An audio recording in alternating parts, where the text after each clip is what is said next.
Teachers, we are constantly told to just practice self-care when times get hard. Take care of yourself. Recharge. Protect your energy. We all hear it in meetings and we see it in emails. We really do.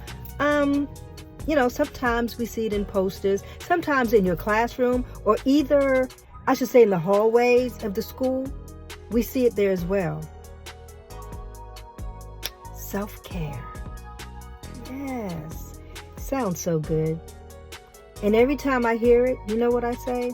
Or what I think I should say. When? When are we supposed to do this? When exactly are teachers supposed to practice this self-care? I remember there was a time when we used to do Wellness Wednesdays. Loved it. Oh my God, we loved it. You went to school Mondays and Tuesdays. You had that Wednesday off. You were still doing work and stuff, but you were at home and you were able to just relax and you got your work done. And then you come back on Thursday because you knew Friday was coming. And it was just, I don't know if it was just psychological, but I'm telling you, there was so much more work that got accomplished when we did Wellness Wednesdays.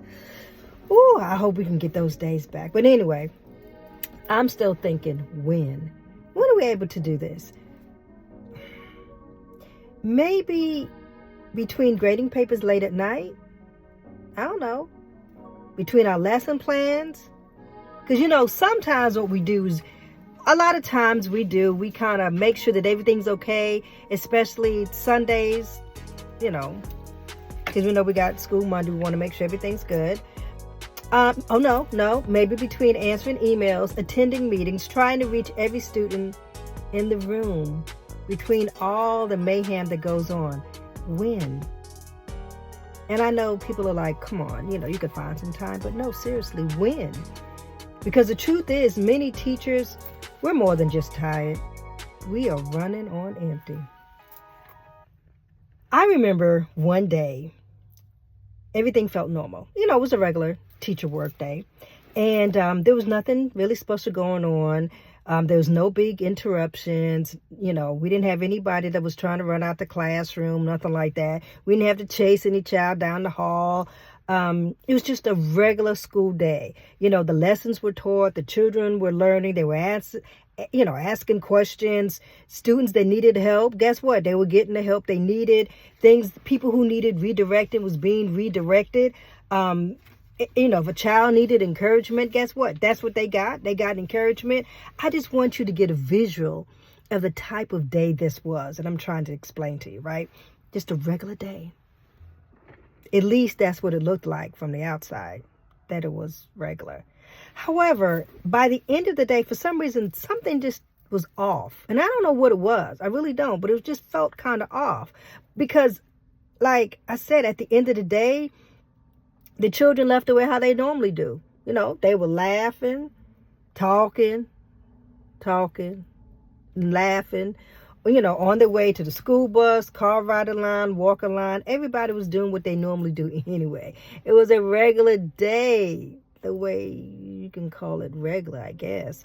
But after I did my duty, came back to my classroom, and even though the chairs, they weren't straightened, anything like that, and there was still some papers on my desk, but it was okay. You know why it was okay? Because there was no children there, and it was quiet. And I was like, yes, thank you. I was like, yes, just a piece of quiet for a little bit. And I sat there, not to do any lesson plans. No, not to do any lesson plans at all. I just wanted to just sit and just get my bearings together. And then after that, after I rested, for a few moments, whatever, what I did was I went ahead and said, you know what, girl, go ahead and get these copies done so you can go ahead and get out of here, right? So as I was walking down the hallway, and I saw another teacher.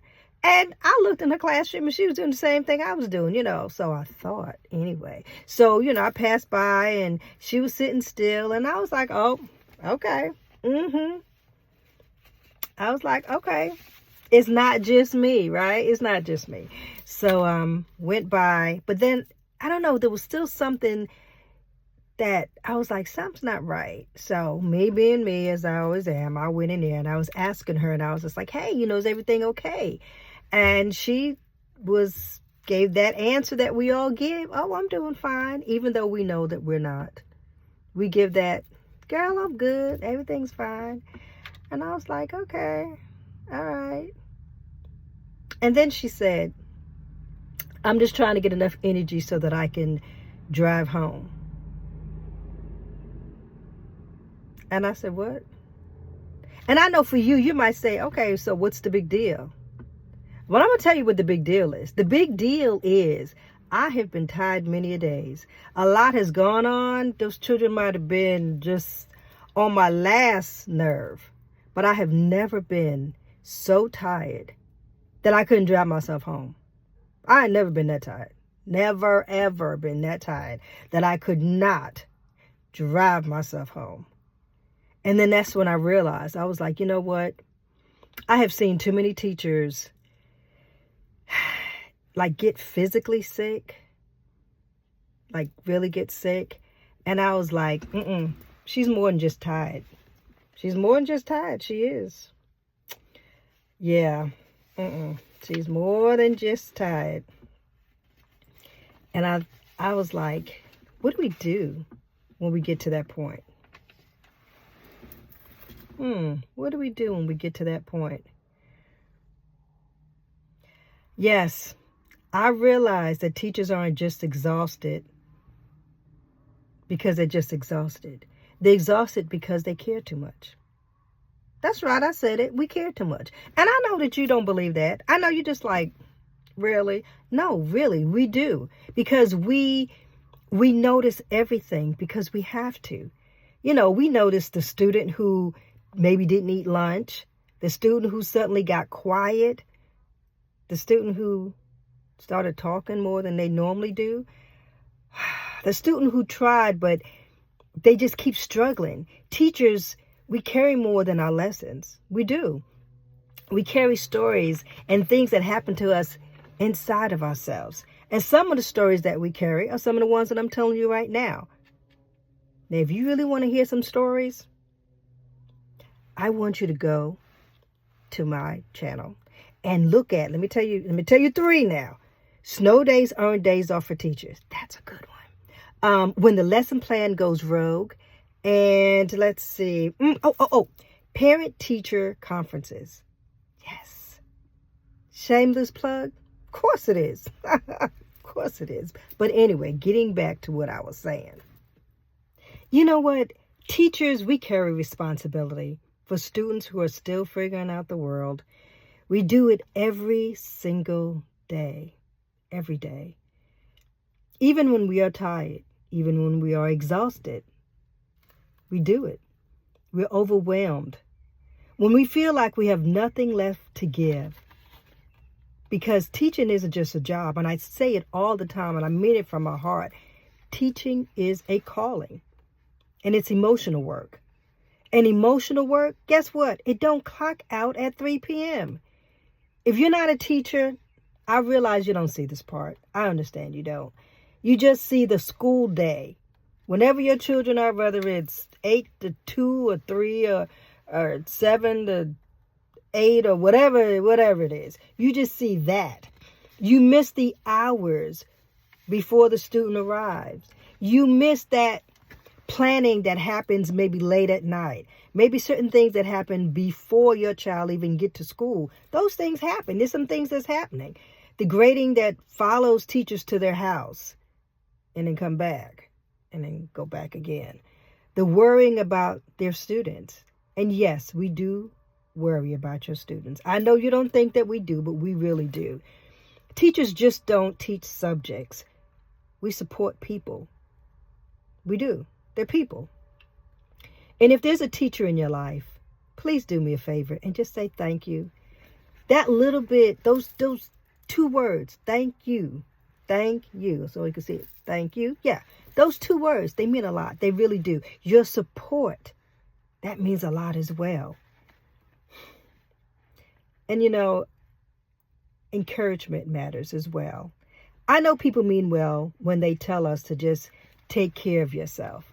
And sometimes, you know what? Sometimes we are able to go on vacation and do things away from teaching. But I'm going to tell you something about teaching. It's something, you could be on vacation, you could be doing something else totally non-related to teaching, and you will see something and think to yourself, oh, that'd be good for this lesson. I don't know what it is. I'm telling you, I don't know what it is. I don't know. I know we need to stop that.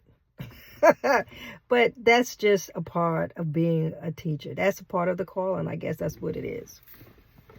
All right. Now, sometimes you just might need something tangible. And if you're not able to get a mani-pedi or get your hair done or get a massage or something like that, sometimes you might need just little small things. I got you. Here are some ideas. How can we begin to fill our cup? All right. Okay. Number 1, give yourself permission to do enough. Not everything has to be perfect. That's right. I said it. Not everything has to be perfect. Let me tell you what I mean by that. Your health matters. It does. More than designing a perfect monthly calendar after you have completed 2 weeks of lesson plan. So if you're that type of teacher that you're always ahead and you're always doing more, guess what? It's okay. It's okay. Now, if you're that teacher that don't have your stuff up to date and you are behind, guess what? I'm not talking to you. I'm not talking to you. That little section right there, that's not for you. I'm talking to the teachers that are ahead. You know who I'm talking about, right? That's who I'm talking about, okay? Now, number 2, protect the small moments. 5 minutes in your car. Just like I like my Jeep. I do. I like my Jeep. I'm in my Jeep. Whatever car you are in,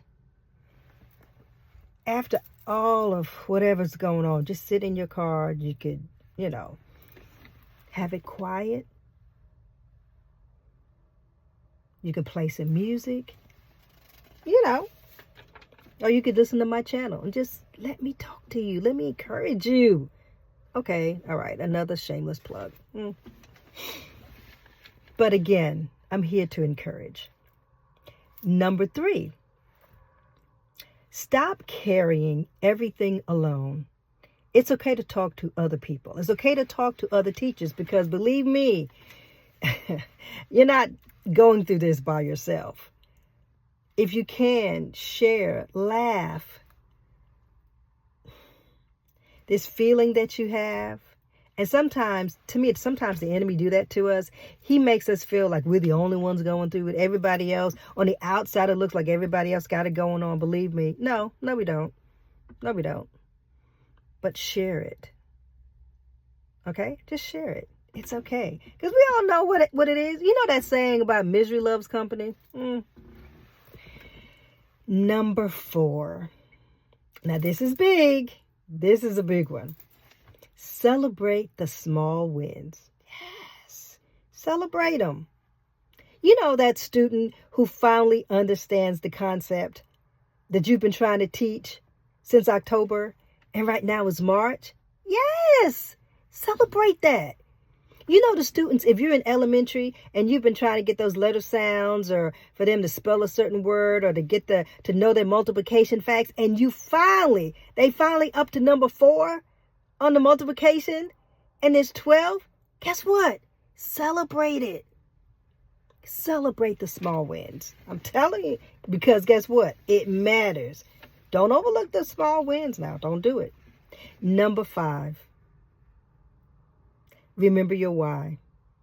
Seriously, remember your why. Not every day will remind you of it, but the reason you started teaching, it will keep you. It's still there. Sometimes it's just buried under everything else that we're going through, that day to day. And sometimes it seems so mundane. And sometimes you feel like, does it really matter what I'm doing? It does matter. Remember your why. Teaching is a calling. I always say it really is. Now I'm going to tell you a secret. Not everybody is called. That's all I'm saying. But for those of us who are called, I'm telling you, because guess what? Everybody can't do what we do. It's a profession built on heart. But even the strongest heart needs time to rest. I want you to realize that. So, if you are a teacher listening right now, and you feel like you're running on empty, I'm going to tell you what I want you to do right now. If you're able to. Now, if you're driving, don't do this now. Don't do this. But if you are in a place that you're listening to me, and you're like, okay, all right, what do you want me to do? I want you to stop. I want you to breathe.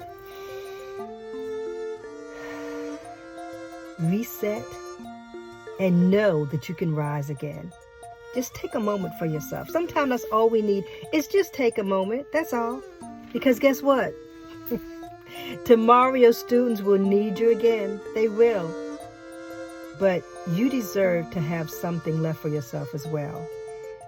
Now, if this resonated with you, remember, you are not alone. We're with you. We're with you. Okay? You are not alone. Now, after all that encouragement, that breathing, you know that you're being called. You know who I'm talking about, right? I just want you to know that you are seen. I want you to know that you are heard. So, I got to get out of here. Now, don't forget to check out my other episodes. And please like, subscribe, and share.